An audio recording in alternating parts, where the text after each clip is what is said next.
kami harus memberikan paparan juga terkait dengan poin-poin apa saja yang draftnya yang disepakati pada siang hari ini, khususnya untuk working group terkait dengan grup teknis. Gitu. Dan di sini juga nanti Pak Wasun sudah memberikan draftnya. Mungkin kita bisa diskusikan terlebih dahulu bersama Bapak Ibu yang ada di sini. Intinya adalah dalam pengembangan blended learning dan e-learning ya, kita bicara e-learning itu kira-kira dari sisi teknis apa saja yang perlu disiapkan gitu. Mulai dari sisi persiapannya, kemudian pada saat pelaksanaan kegiatan, begitu juga ketika kegiatan sudah selesai dilaksanakan, apa saja yang harus dilakukan secara teknis seperti itu. Jadi mungkin Pak Wasun bisa memimpin untuk siang hari ini kami lebih banyak diskusinya untuk poin-poin yang sudah kami jelaskan di sini. Nanti mungkin ada yang mau dikurangi atau ditambahkan seperti itu. Baik, silakan Pak Wasun. Assalamualaikum warahmatullahi wabarakatuh.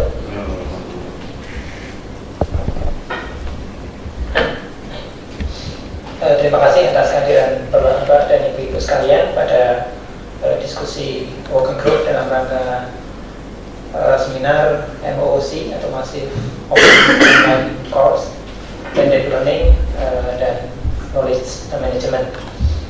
Seperti yang sudah disampaikan Bu Sylvie tadi, apa yang diharapkan dari diskusi group pada siang hari ini adalah dari sisi teknis selama beberapa sesi tadi pagi dan telah mengikuti beberapa paparan yang secara umum menampilkan bagaimana profil MOOC atau Massive Open Online Course baik itu yang ada di Indonesia dengan beberapa sampel tadi disampaikan, ada EDX, kemudian ada Udacity, ada Indonesian X, ada Coursera dan lain sebagainya, termasuk perkembangan di UGM sendiri, kemudian di Dikti dengan adanya program PDDT dan sebagainya.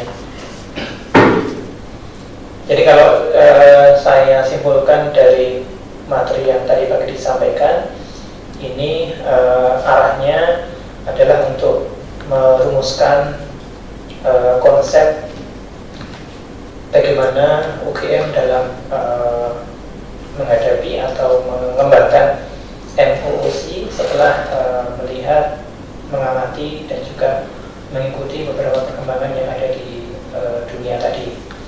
Jadi arahnya lebih ke arah ya konsep dan arah pengembangan MOOC di UGM itu mau seperti apa, kurang lebih itu yang akan dihasilkan dari seminar pada satu hari ini. Nah, kemudian secara kelompok atau group discussion dibagi menjadi 3. Grup pertama yang membicarakan tentang kebijakan di lantai bawah, kemudian grup di sini tentang bidang teknis, dan satu lagi ada grup yang tentang pengembangan multimedia dan broadcastingnya. Nah, untuk menyingkat waktu bisa kami sampaikan beberapa draft di sini.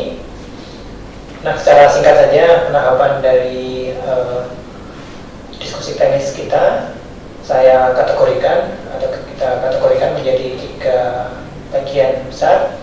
Secara umum ada persiapan, kemudian ada implementasi atau pelaksanaannya, kemudian ada post proses atau mungkin evaluasi dan segala rangkaian proses yang lainnya.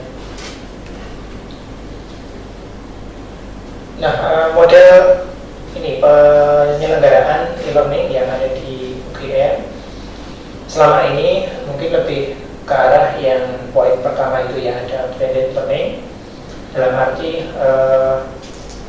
fasilitas e-learning yang ada dimanfaatkan untuk mendukung, memfasilitasi proses pembelajaran tatap muka di fakultas-fakultas, kemudian dibantu atau didukung dengan adanya e-learning.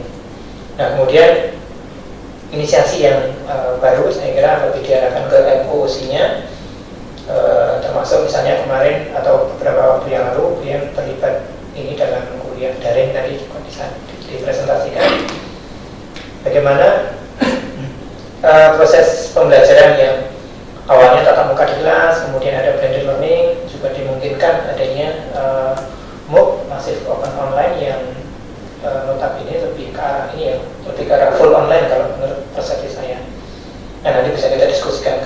UGM itu mau kemana. Nah, di tahap persiapan ada beberapa poin yang sudah coba kami identifikasi. Misalnya yang pertama tentang penyiapan standar operating prosedurnya. Ini saya kira juga terkait dengan kebijakan juga, artinya nanti kalau dari kebijakan ke kebijakan ini sudah dirumuskan di tingkat universitas. Kemudian beberapa bulan yang lalu PIKA dan juga DPP yang sudah merumuskan beberapa naskah akademik yang berisi kebijakan makro atau arah kebijakan makro. Ada 5 kalau tidak salah, salah satunya kebijakan makro pemanfaatan TIK untuk pembelajaran. Nah ini dari naskah akademik itu nantinya mestinya akan diimplementasikan secara lebih detail lagi menjadi kebijakan di level yang lebih teknis. Mungkin bisa kita sebutkan di sini ada SOP-nya. Nah, kemudian dari persiapan tentunya tidak lepas dari administrasi, sosialisasi, kemudian pendaftaran dan sebagainya. Nah, mungkin bisa kami sampaikan juga pengalaman UGM sebelumnya ketika mengikuti program PDDD itu yang notabene-nya full online gitu ya. Nah ini proses pendaftaran mahasiswa saja ini memerlukan waktu yang ini ya agak lama gitu, karena memang harus berkoordinasi dengan beberapa pihak. Yang pertama dari perguruan tinggi mitra, karena pada awal pelaksanaan program PDDD ini menggunakan pendekatan mitra, jadi belum dibuka secara umum pendaftarannya. Kemudian juga data mahasiswa tadi juga harus di cross check dengan data di pangkalan data Dikti atau PDPD, pangkalan data perguruan tinggi, yang tentunya ini melibatkan juga koordinasi dengan DA perlu, atau kalau sekarang dari DPP, Direktorat Pengembangan Pendidikan, untuk cross check misalnya mahasiswa dari Universitas Tanjung Pura mau ikut kuliah di UGM. Nah, ini kan harus di cross check dulu bahwa mahasiswa di sana itu betul-betul mahasiswa dari mana, Tanjung Pura misalnya. Itu kemarin menggunakan pendekatan itu untuk pendaftarannya itu ya. Nah mungkin hari ini masih bisa kita diskusikan juga apakah arahnya UGM juga akan ke sana. Kemudian dari sisi infrastruktur IT, termasuk di sini ada platformnya, platform learning. Kita punya ELISA, kemudian di kedokteran juga ada Gamel, dan juga tadi yang disampaikan Profesor Laksono, menara air dan sebagainya, konsep menara air.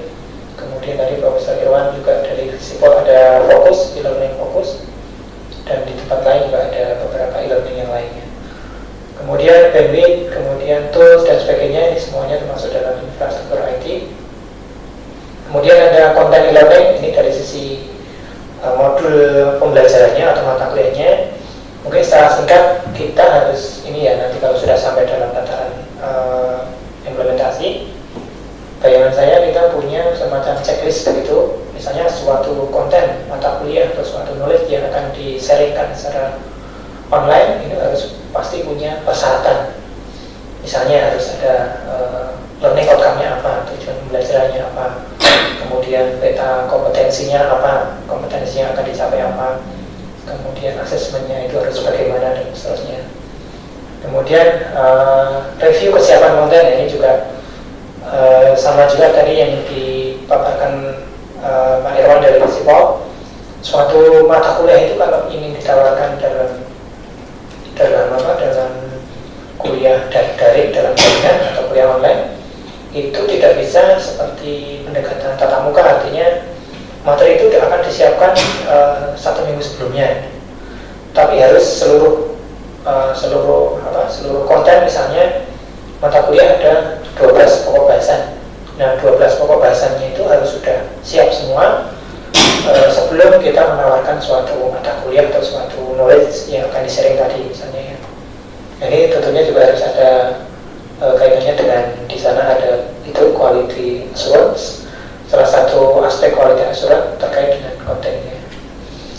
Kemudian SDM ada terkait dengan dosennya, asisten, administrator platform e-learning dan sebagainya. Kemudian ada konsumen dalam arti penggunanya, nanti ada DDGM, PD lain, umum dan seterusnya. Mungkin ini kita semua atau kita diskusikan per ini ya, Bu Sylvia kayaknya. Per ini ya persiapannya. Ya jadi Bapak Ibu sekalian mungkin mungkin ada komentar-komentar tentang sangat diharapkan sekali saran-saran dan masukannya terkait hal-hal yang perlu ditambahkan mungkin dalam persiapan ini. Monggo silakan Bapak Ibu sekalian. Oh ya, jadi kebutuhan debitnya gitu Pak ya. Dalam arti kapasitasnya ukur gitu Pak supaya diakses dari manapun cepat kan gitu. Ya, kalau lama-lama jadi bosan itu. Iya betul Pak. Kadang-kadang juga ini Pak, kalau suatu portal e-learning ini seperti di itu ya, dulu kan di hosting di Pustekom. Nah di Pustekom itu tidak membayangkan bahwa kalau kuliah daring itu satu mata kuliah misalnya 100 orang gitu ya, 1 orang, kemudian pada tahun pertama sudah menawarkan 30 mata kuliah. Nah kalau itu diakses secara bersama-sama kan juga ini ya, ada bottleneck lah ya, ada rebutan mengakses kedua itu harus dipikirkan juga tentang ketersediaan. Jadi saya kira betul sekali itu Pak. Ada yang lain mungkin enggak? Atau ada yang ingin sharing pengalamannya, pengalaman di tempat lain enggak? Jadi kalau saya pengalaman saya itu maunya mengajar mata kuliah itu secara terus-menerus per semester atau per semester saja berdasarkan. Tapi terus ganti dosennya dulu Pak. Jadi mau pengembangan mata kuliah itu ini jelas. Sekarang tak ngajar lagi padahal sudah kita membuat e-learning gitu kan. Berarti kan mau mengembangkan jadi nggak bisa gitu. Berarti kan mestinya pengurus itu sendiri ya perlu diberi pembelajaran seperti ini.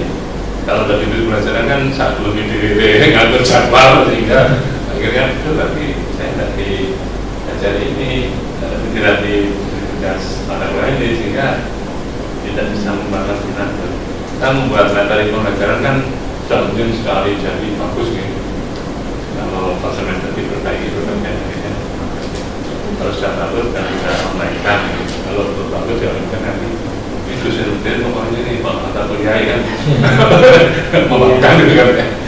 Itu Pak. Ini barangkali yang pengurus itu saya kira di training seperti dan wajib hukumnya. Baik, mungkin masukan aja untuk atau sharing ya lebih tepatnya ketika PKMK Pusat Kebijakan dan Manajemen Kesehatan salah satu pusat kajian di Fakultas Kedokteran itu kami belajar dari blended learning di awal tahun 2013 pertengahan 2013 juga atau awal gitu. Itu kami jatuh bangun karena memang untuk betul kata Bapak tadi bahwa komitmen ketika kita menyelenggarakan suatu blended learning sudah kita sepakati misalnya 6-8 minggu. Kemudian timnya juga harus sudah siap pada tanggal-tanggal tertentu yang memang sudah kita assign. Di situ memang komitmen itu memang sangat. Saya kira pas hari hanya tidak bisa gitu ya. Betul. Ya, jadi kami memang harus punya backup plan. Misalnya ketika pembicaraan tidak bisa itu harus ada second line-nya. Jadi pembicara B yang harus sudah disiapkan itu yang kami belajar dari situ dan akhirnya setelah beberapa kali melaksanakan blended learning, karena kami belajar dari situ juga, kemudian sampai kami juga mengembangkan nanti mungkin bisa sharing. Ada yang sudah kami kembangkan terkait dengan manual sistem produksi video berbasis website. Jadi mulai dari praproduksi, kemudian pada saat produksinya sampai paskanya itu seperti apa nanti mungkin bisa. Tapi betul kata Bapak mungkin apa namanya SK ya. SK atau komitmen penugasan ya, tadi itu juga penting. Ya. Kalau saben tahun ganti mata kuliah jadi mau mengembangkan. Iya betul. Ya, terima kasih Bapak dan juga istri tadi yang komitmen itu ya, komitmen terhadap suatu ilmu atau suatu konten atau suatu mata kuliah yang namanya akan lebih mudah kalau secara iteratif gitu kan. Iteratif, semester ini kita mengampu mata kuliah ini, kita sudah membuat misalnya video dari beberapa konten, semester depannya ditambah lagi, semester depannya tambah lagi, sampai akhirnya siap untuk ya, saya kira itu sangat bermanfaat sekali Pak untuk step-step pengembangannya demikian Pak ya. Kemudian dari Bu Silvi tadi terkait dengan ini Bu ya, ada pengalaman dari PMPK Bu ya, ya PMPK itu loh. Dulu PMPK, sekarang PKMK. Oh PKMK, saya belum hafal ya. Pusat Manajemen Kebijakan. Pusat Kebijakan dan Manajemen Kesehatan ya, PKMK. Nah dari sana sudah melahirkan beberapa, kalau tidak salah di kedokteran ini kan boleh ada apa namanya knowledge itu dibuat kayak per satu knowledge satu website gitu ya, ada yang semacam itu ya. Itu bagian dari bagian juga dari kenalan air yang tadinya yang kalau bilang mau di UGM kita dan awalnya memang di Fakultas Kedokteran di PKMK sendiri itu banyak sekali kita sudah berbasis website di PKMK sekarang mengelola sekitar berapa masih ke website 30 Oke. Di PKMK sendiri saat ini kita mengelola 30 website. Itu ada website kebijakan, ada website manajemen, ada website isu prioritas untuk di PKMK sendiri. Kemudian kami mengembangkan blended learning di fakultas. Sekarang fakultas punya beberapa blended learning yang dengan topik-topik khusus sesuai dengan ada yang klinis, ada yang manajemen seperti itu. Kemudian dikembangkan lagi bersama dengan kita untuk beberapa fakultas. Kurang lebih sekarang ada 11 fakultas yang terlibat ya. Kurang lebih ada sekitar 30 website di UGM yang dikembangkan oleh masing-masing fakultas. Dan nanti akan kita pamerkan pada saat tanggal 1 Desember. 1 Desember di Balero. Ya, jadi kita akan ada pameran khusus untuk website. Kalau contohnya yang dimaksud blended learning itu gimana maksudnya? Mungkin yang contoh ini artinya prosesnya bagaimana? Kalau bayangan kami kan blended learning ini kuliah apa namanya? Kuliah untuk mahasiswa kita sendiri. Kemudian untuk materinya kita upload atau kita upload di mana? Di e-learning, kemudian bisa asesmen juga seperti di e-learning dengan dengan. Tapi yang ada di mana di kedokteran apakah ada pendekatan yang lain dari si blended learning-nya tadi? Karena saya lihat tadi yang disampaikan Prof. Aksan ini untuk keluar juga ya, untuk keluar misalnya ada pelatihan bisa jarak jauh dan sebagainya. Ya, jadi di PKMK sendiri di sini ada beberapa metode yang memang ada murni yang jarak jauh, ada yang di mix.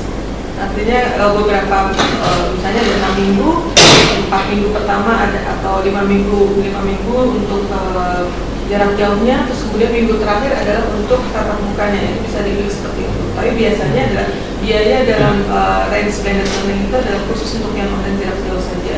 Jangan untuk biaya kedatangan peserta ke sini itu ditanggung masing-masing peserta. Siapa yang mau? Tapi biasanya mereka sudah kita beritahu biayanya sekitar sekian gitu. Tapi untuk yang tadi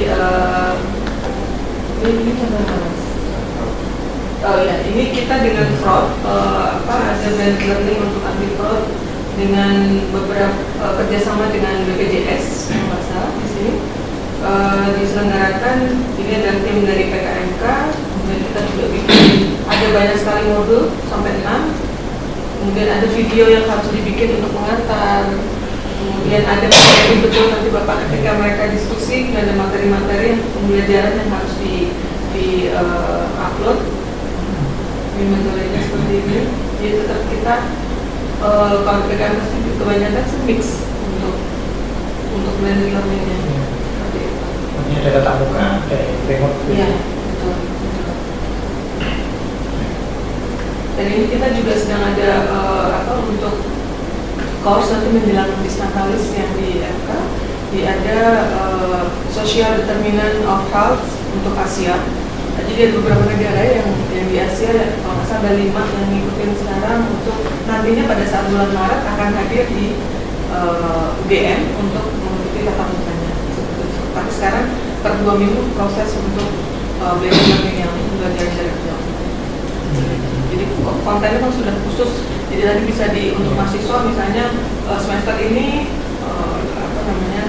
topik mata kuliahnya apa, kemudian jarak jauh, kemudian nanti pertemuan tatap muka juga bisa. Nanti kalau lagi masuk dengan pakai bahasa Inggris. Ya, betul. Jadi kontennya konten bahasa Inggris seperti itu.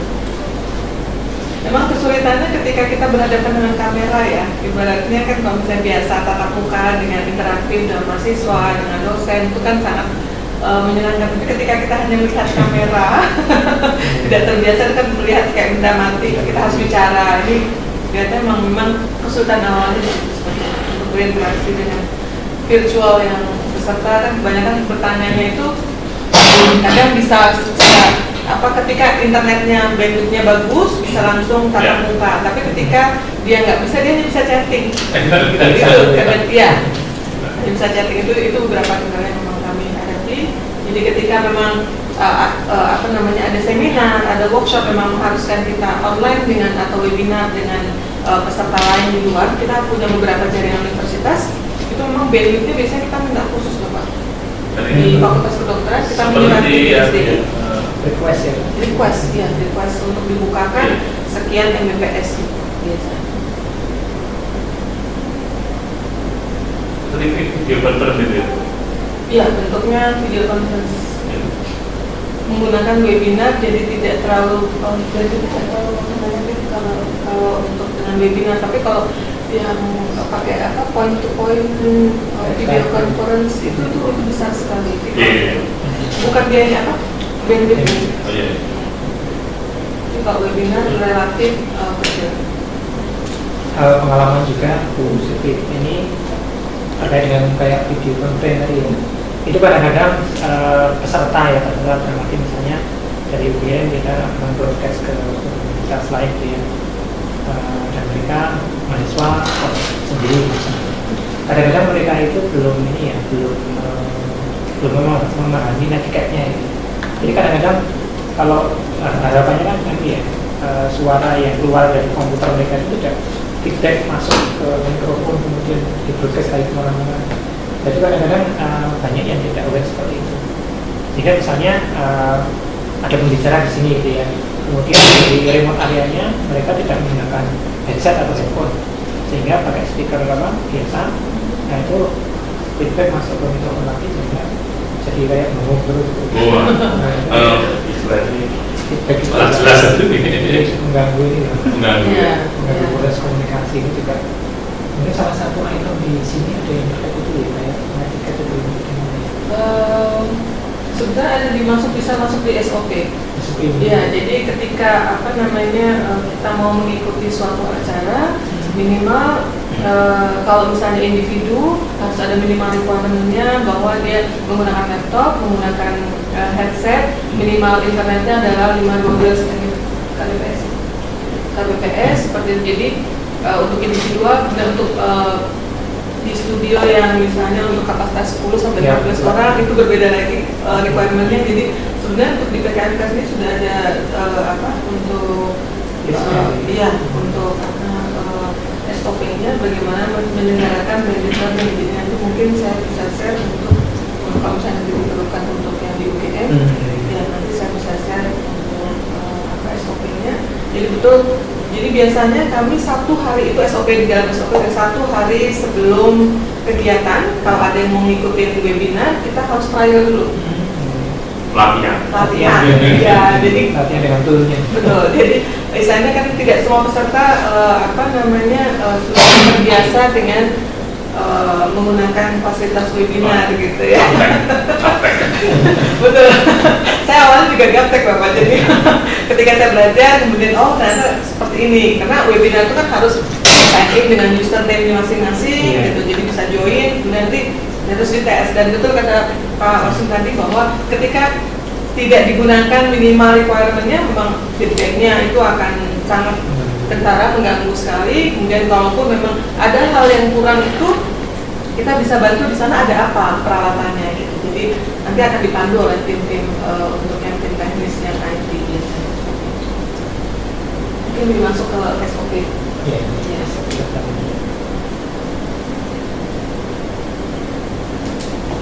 Ada ada yang lain mungkin dari Bapak? Nah, yang ini konsumen itu misalnya perguruan tinggi lain itu apa itu ikut kita, jadi dia bayar nggak? Kalau selama ini sih, ya. Kalau nggak bayar kan, kenaan baru saya. Kalau yang selama ini memang misalnya ada yang umum misalnya 500.000, kemudian mahasiswa lain yang mengikuti, mereka kita akan berbagi misalnya 50% gitu, biasanya seperti itu. Kemudian nanti 50 dari yang 50% itu 50% nanti dikirim misalnya ke kita, 50% untuk penyelenggaraan yang ada di sana. Bisa kok Bapak itu bisa di open untuk membayar. Ya. Kalau enggak bayarkan nanti ya kan. Kecuali itu tadi nanti kaitannya sama pendanaan yang di bawah. Kalau memang sudah ada sumber dana yang lain yang bisa mendukung, mungkin tidak perlu bayar. Gratis. Iya. Biasanya itu pilot project mendukungnya. Jadi kalau sudah berkelanjutan sekian tahun mandiri. Iya. Gitu. Betul.